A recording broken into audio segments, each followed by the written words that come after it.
Okay, Gizmo, now you have to be quiet, okay?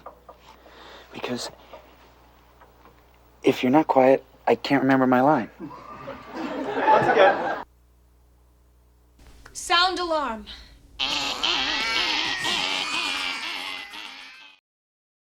Welcome back to our final video on Gremlins 2. If you haven't seen our first part, we suggest you do that. Otherwise, let's continue. After Billy steals Gizmo and brings him to safety, he stops in the executive bathroom and has a moment with Gizmo. The scene was originally longer, and Billy would wash his hands and drip all over Forrester's shoes. Then he would be chastised outside the bathroom for using the wrong facilities in the building. The scene took several takes as the pad just couldn't seem to work, and here is a taste of some of the outtakes. Well, technology has failed me, Peltzer. Sorry,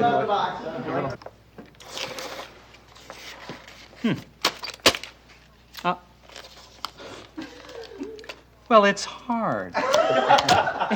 It's all hard.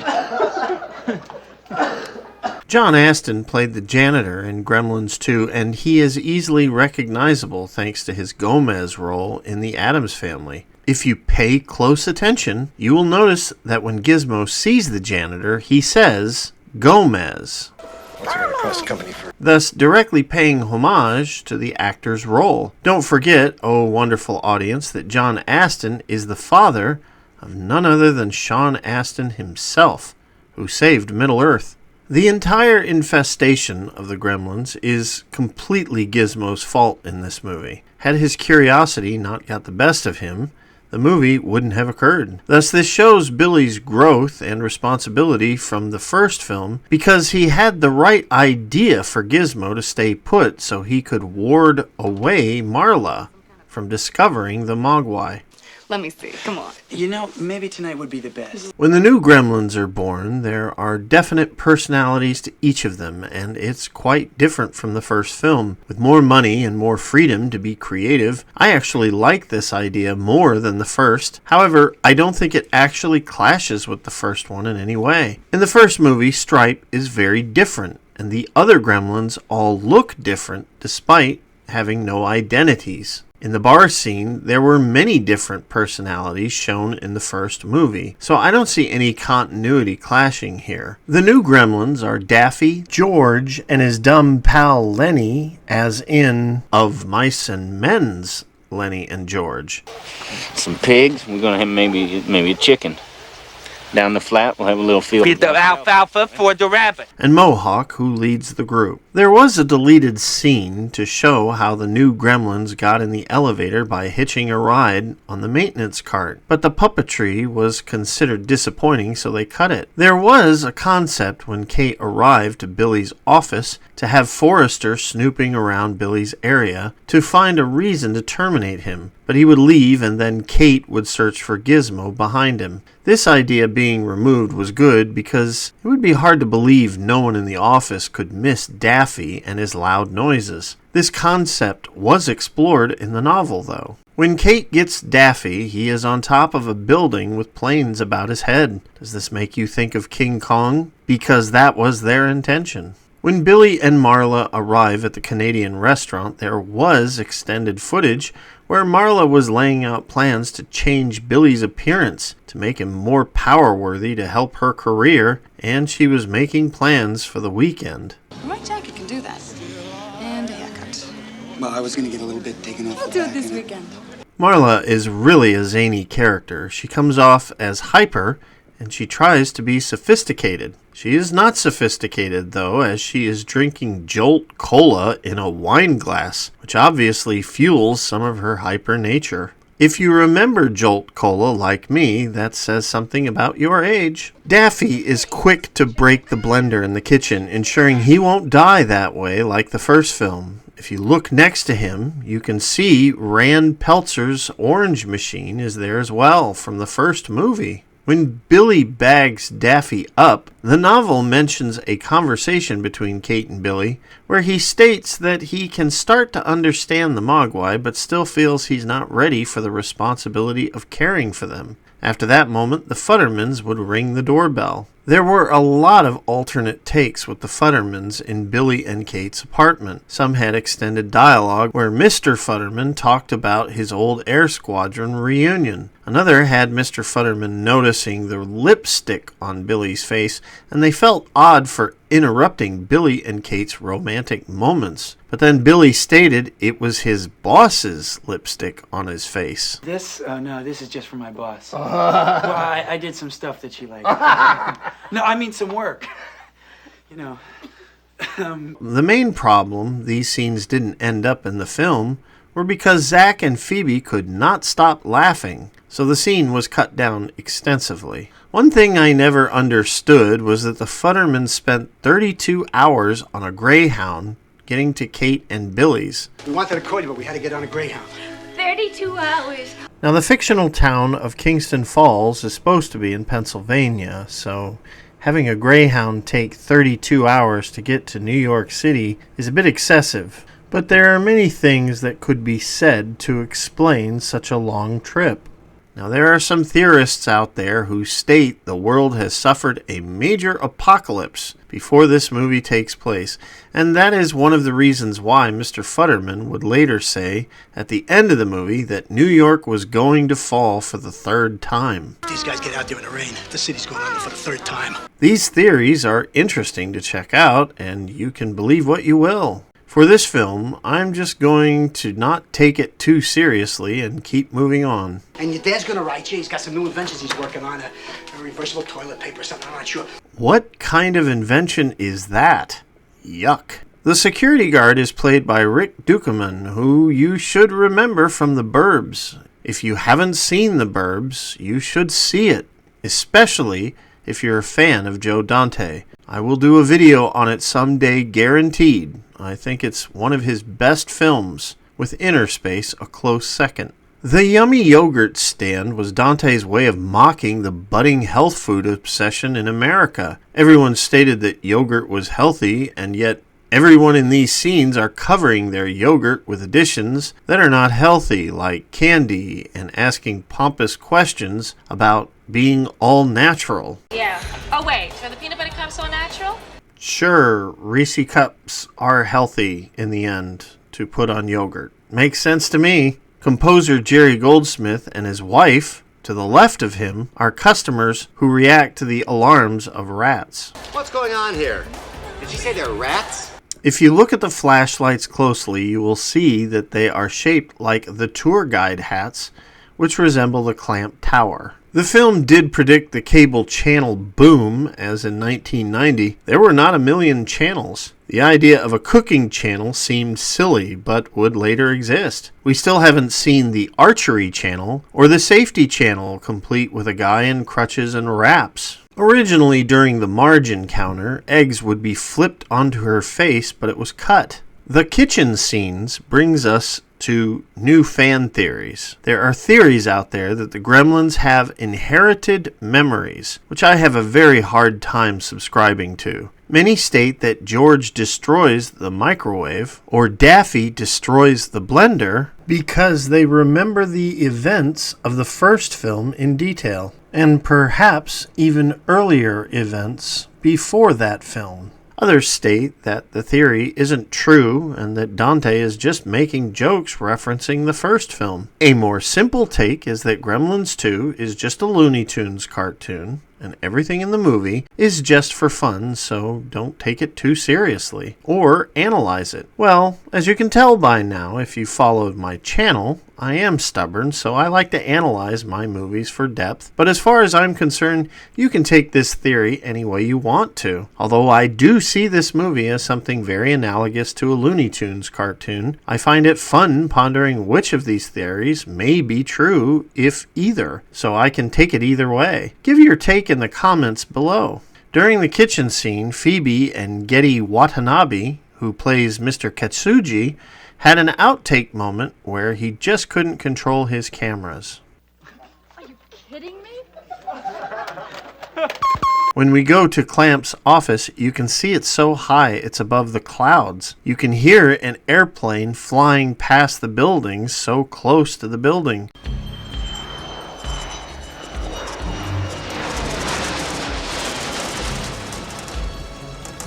Later, there is an outtake where there was an airplane that rises into the shot from underneath the clouds. It's a blink and you miss it moment. This brings us to another deleted scene with a Ted Turner joke, where Clamp is overjoyed by changing the black and white film It's a Wonderful Life to color. This scene was cut by Dante because the movie The Big Picture did this joke recently and he didn't want to be a copycat. Earlier in the film, Fred would mention that Clamp only wants color movies, and there would be an advertisement in the building stating that Casablanca was now in color with a happier ending. Tonight on the Clamp Cable Classic Movie Channel, don't miss Casablanca, now in full color with a happier ending. Even though the character of Clamp was based off Donald Trump, the novel states that Trump is Clamp's biggest rival. As we focus on the secretary and she's shredding documents, look close at the letter. It's a letter from the Vice President of the United States thanking Clamp for his contribution. Now, a notable thing that Clamp does is he comes out of his office to help his secretary rather than locking himself up in a room and calling security. When he originally came out, he was supposed to say, "You're not my secretary," but that scene was cut as Dante felt it wasn't funny. After killing the gremlin, there was an outtake where there is gremlin goo spitting up from the shredder, and Picardo has a strong reaction to it, trying to avoid it. Sir, we have a very serious problem. Clamp, there's a situation that's developing. Oh my God! In the novel, after Clamp asks Billy where he learned about the gremlins so much, Billy deflects by stating he read science fiction, to which Clamp would say, "Oh, of course, yeah, I like sci-fi films. I own the rights to hundreds and hundreds. I've seen them all. Horror films too. I especially like that one about the werewolves. What's it called? The Jowling? That one by that nice Italian boy with a nasty sense of humor?" Of course, this inside gag would never appear in the film, and instead they used this. Well, you see, sir, there's this animal, and it was in the genetics laboratory. Of course, those guys, I warned you that could be a problem, Tenant. We could have had 3 shrinks and a plastic surgeon in there. But no. Here. Now, my favorite scene in the film is Wacky Gremlin Antics, and my favorite of those is when the gremlins sound the alarm in the elevator. It's just priceless. Sound alarm. I also think it's funny that the gremlins say "make a wish" when they grab Kate's legs. When Kate is on the elevator, Daffy says "second floor lingerie." The scene where Kate survives the 50-floor elevator fall is where the movie jumps the shark. After this point, you really can't take the film realistically, and therefore you just have to have fun and go with it. The Leonard Maltin scene refers to a bad review he originally did for the first film. He was asked to appear in the film as a joke, and Maltin, having a sense of humor, obliged, calling it a gratuitous cameo. He backpedaled his review in the movie by saying it's a 10, as the Gremlins made short work of him. After the movie was released, in real life, Maltin would give Gremlins 2 3 stars out of 4. Back in the lab, their tomatoes are doing great, and it's noted that the airlines, notorious for their poor food, is their first buyers. When Dr. Catheter arrives to ask the twins about their work, he is holding a pod from the original Invasion of the Body Snatchers. The human twins posing with the twin gremlins is pretty funky, but what is funkiest of all is Greta the Gremlin. I have to ask how the hormone made her female when the creatures were asexual. Never mind. I need to stop myself from overthinking things. We just had to have a bat joke here somewhere. The antics in the lab bring us to the gremlins' mentality itself. Notice that in the first film and the second, they have zero fear of death. And maybe that's why they don't seem to get smarter from inherited memories, if that's the case. They take dangerous genetic material out of curiosity and seem to have suicidal impulses in that they will do anything, like gorging to the point of blowing up, or laughing after being horribly scarred by acid. They just don't have any self-preservation. They seem to be compelled by a constant high for sensations rather than a long life. Now, as the Gremlins, free creatures, you can see here in the outtakes that the monkeys in the lab were simply terrified of the Gremlins. And they were also terrified of Gizmo as well. They refused to go anywhere near them. So the scenes when monkeys are freed from their cages never made it to the screen. In this scene, Bubba Smith and Dick Butkus make a cameo. Bubba was from Police Academy, while Butkus was a football star who appeared in Johnny Dangerously and Necessary Roughness. They had dialogue, but their scenes were cut. There were a lot of deleted sequences cut from the film when the Gremlins show themselves. The first is a very similar Gremlin to the first movie appears. Then we have some familiar characters show up in another deleted moment. Yes, that's the Double Mint twins making an appearance here to be fodder for Gremlin antics. In extended scenes, there was also a woman doing a good job playing mannequin who just couldn't hold her ground when the Gremlins appeared. There was also another deleted sequence where Marge would use the veg gremlin for an olive. The gag would be used at the end of the film, so they cut this scene. When Kate kicks the gremlin, it's a nod to the first film, in that this time she gets revenge on the Flasher. The Bat Gremlin attacking Mr. Futerman was achieved by having Dick Miller moving to a cardboard cutout of a gremlin. The New Yorkers in the background ignoring the situation was done on purpose to show that New Yorkers don't care. Do you think they're ripping off Ghostbusters' take on New Yorkers? You can see a gremlin riding an animal as many folks flee the splice of life. There were many different takes of Dr. Catheter's panic, and one of them involved a bull that ran by him. The bull! Then the bull stood between the main actors as they were to go back to the lab. What an annoying animal. We've got the pincer ready. Seeing the film in theaters was a treat because when the film broke, you thought it was real. And then the Gremlins showed up with their ridiculous finger images. Warner Brothers really didn't like the idea of Dante doing this, in fear that folks would leave the movie. But Dante won. To spoof further, the Gremlins put on a classic skin flick and say, "Nudie, nudie, nudie."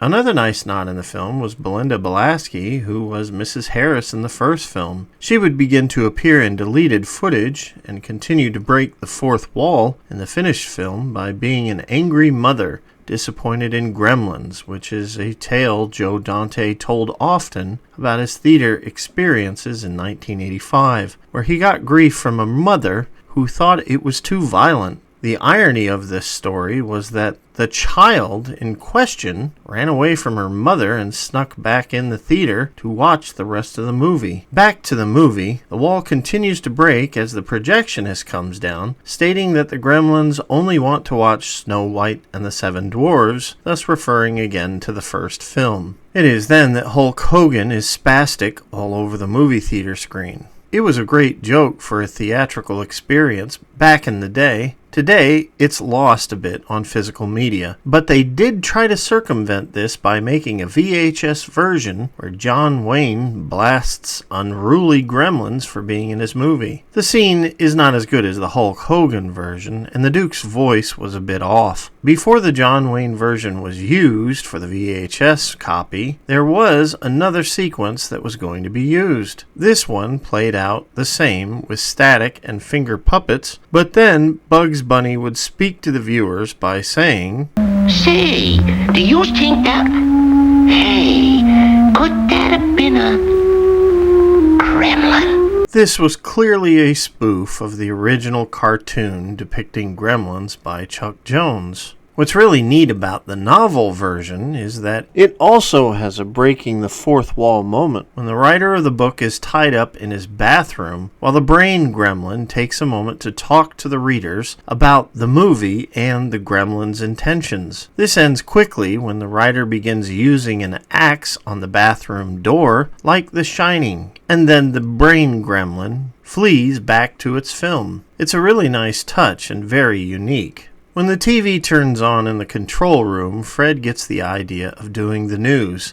However, there was a deleted scene where Fred originally met the Gremlins on the set, but it was cut because it was considered the other version was better. Now, a really odd scene that I'm glad didn't happen was that when Dr. Catheter originally died, he was supposed to turn into several mini Albert Einstein creatures. I don't know why, and without much info, it was a very strange concept. When the End of the World tape is introduced, one of the things that is not known is that Ted Turner literally prepared an End of the World video for CNN, and this movie predicted it. There was extended footage leading up to the End of the World tape, but it was cut for time reasons. There was 2 deleted scenes of further Gremlin shenanigans. One had a Gremlin being used as a piñata, and the other was having the vegetable Gremlin getting an IV of dressing. That's awesome.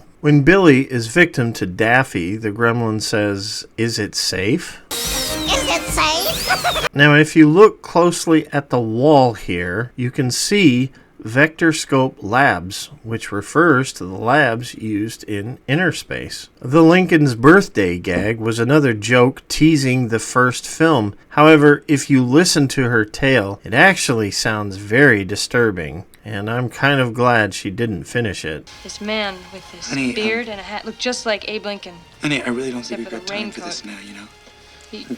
I remember, oh God, he said, "Hello, little girl." Honey, come on. Then there was a deleted scene that was actually in the original preview of the movie, where Clamp tells the SWAT team the rules of the Gremlins. If you notice, Clamp has taken one of the SWAT guys' clothes, which is pretty funny. Now, the big scene where the Gremlins gather, they all have clothes, and there is theories out there that Gremlins are geniuses that can make things quickly. I'm serious. This theory is real. There are many other arguments that can be used against that idea, as there are many stores in the Clamp Center. Who knows if there's a pet costume store or a kid costume store, or if it matters at all since this is just a spoof. Like always, we just mention it to be thorough and try to present different views, so take it as you will. Before the musical number begins, there is a deleted scene where Greta the Gremlin put George in his place before her cue. Now, the amount of eye candy in this scene is nuts. No Gizmo shirt Gremlin, Phantom of the Opera Gremlin, Warner Brother tattooed Gremlin, suit of armor Gremlin, Acme Nitro referencing Wile E. Coyote. I can go on, and it's terrific. And when the music number starts with Greta the Gremlin referencing the 1934 film Dames, it's just crazy. The musical number was also much longer, with a bandstand of Gremlins playing instruments badly, but again, it got cut due to time.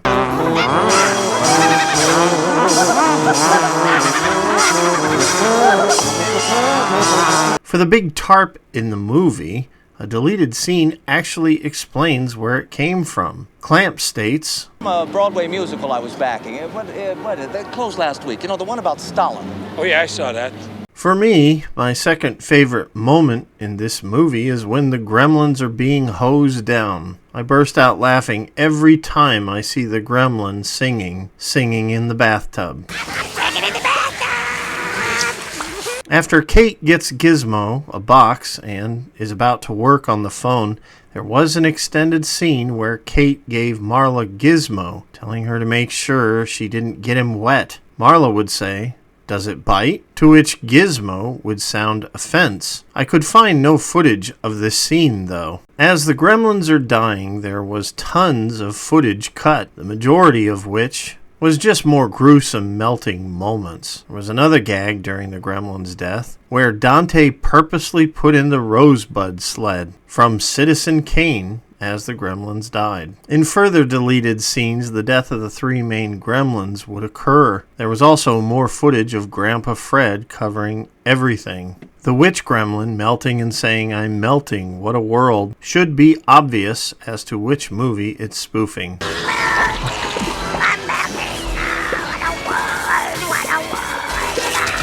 The SWAT member that shoots a moving gremlin is Dean Norris, who has a ton of screen appearances, from Lethal Weapon 2, Total Recall, Terminator 2, The Firm, Starship Troopers, tons of other films, and Breaking Bad. Clamp, seeing Gizmo as dolls, is a jab at the corporate greed around merchandising, thus mocking Warner Brothers and the first film again. I positively adore the look Phoebe Cates has when Marla puts the moves on Clamp. It's perfect. At the end, there was to be a surprise appearance by Billy's dad, Rand, and Hoyt Axton was ready to reappear as the character. He was to give Gizmo a raincoat, but because Warner Brothers was complaining about the length of the movie, they decided to drop the scene, and it did not happen. At the end of the film, it is very positive. Marla gets her promotion, Grandpa Fred gets his anchor, and Billy and Kate are rich. And Robert Forrester gets... Yeah, I'm not touching this scene with a 10-foot pole. You guys go ahead in the comments. I'm out.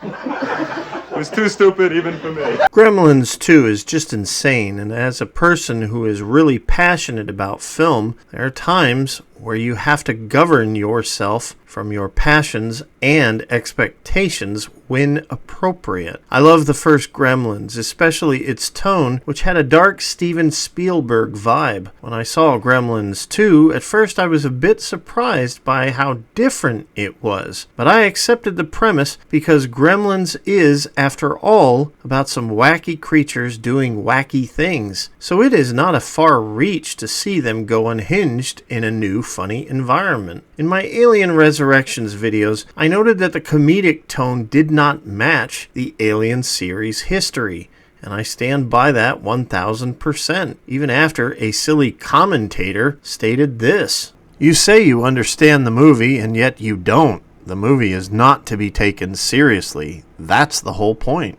Far be it for me to have a popular opinion that many share.